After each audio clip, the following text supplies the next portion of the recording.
আসসালামু আলাইকুম প্রিয় দর্শক, দেখেন এই হলো সিন্দুর আর মতি যে আছে দুই বোন।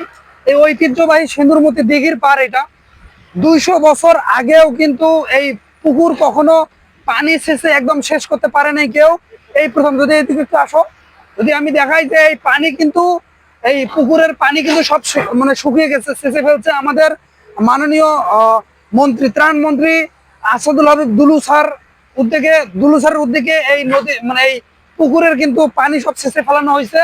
প্লাস এখানে কিন্তু মাটি সব জায়গা থেকে কেটে কেটে পুরো পাড়টা বাঁধানো হচ্ছে, হয়তো বা এখানে ভালো কিছু হবে।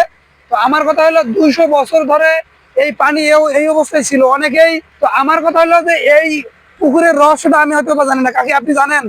একটু আসেন এদিকে। তো আমি যদি কাকির কাছ থেকে একটু শুনি, কাকি এই যে এই পুকুর পাড়ের মানে এটা যে ঐতিহ্য আছে, ঐতিহ্যটা কি একটু? বন্দুক কোথায় আছে বাবা? সন্দুক? হ্যাঁ, কোথায় সন্দুক আছে? ও মাঝতে। পানি কি শেষ হচ্ছে না? না, পানি শেষ করে না করে ওখানে জায়গা আলা দুলু মন্ত্রী বলে কি আছে দেখবো আমি। মানে কি আছে দেখবো, পানি শেষ করবে? হ্যাঁ, পানি আচ্ছা, শেষ। তাতে এই পুকুর যে খনন হচ্ছে, এখানে মানে খনন করার পর কি কোনো কাজ হবে জানেন কিছু? হ্যাঁ, কিছু বলে বান দিবে। মানে এই হ্যাঁ। পার নির্মাণ করবে, হ্যাঁ, তারপর হ্যাঁ। ভালো বসার ব্যবস্থা করবে, এই তো? হ্যাঁ, হ্যাঁ। আচ্ছা, তো যেমনটা আমরা শুনলাম, তো আসলে এই পুকুর পাড়ের কিন্তু কিছু ঐতিহ্য আছে, যেটা হলো ওই পুকুর পাড়ে ওই ঘাট দেখেন, ওই ঘাটের ওইখানে কিন্তু অনেক মানুষ, যখন পুজো হয়, মেলা হয় সিন্দুরমতি, তখন কিন্তু ওই ঘাটের পাড়ে অনেক মানুষ আসে, বসে, প্লাস গোসল করে। যাই হোক, এই পুকুর নিয়ে অনেক ঐতিহ্যবাহী অনেক কিছু আছে, যেটা হয়তো বা আমার সম্পূর্ণ জানা নাই। তারপর আমি বলবো 200 বছর পর এই পুকুরের পানি কিন্তু মানে ফুলফিল শেষ করতে পারেনি, তারপরেও মাঝখানে কিছু পানি আছে।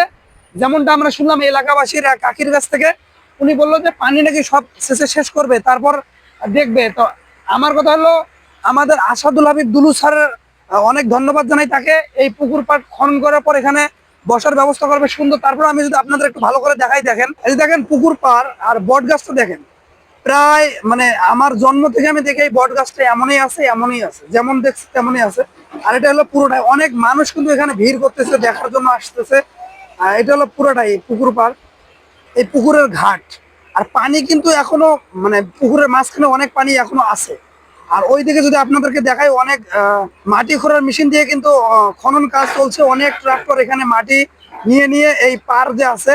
আমি আপনাদের আরেকটা জিনিস দেখাই, এই যে দেখেন এইদিকে কিন্তু এই পাড়ের কিন্তু মুড়ি দিয়ে পুরার মানে মুড়ি দিয়ে কিন্তু এই পুকুর পাড়ের মুড়ি মুড়ি কিন্তু এই মাটিগুলো ফেলানো হচ্ছে, ঠিক আছে? এই বেঘু দিয়ে কিন্তু মাটি কাটা হচ্ছে, অনেক মানুষ, উঠছে পড়া ভিড়।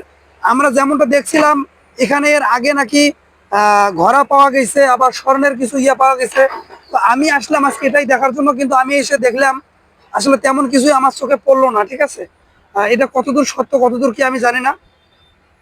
অনেক মানুষ কিন্তু এখানে দেখার আছে, আর এই বট গাছগুলো কিন্তু অস্থির চারিদিকে। তো ধন্যবাদ সবাইকে।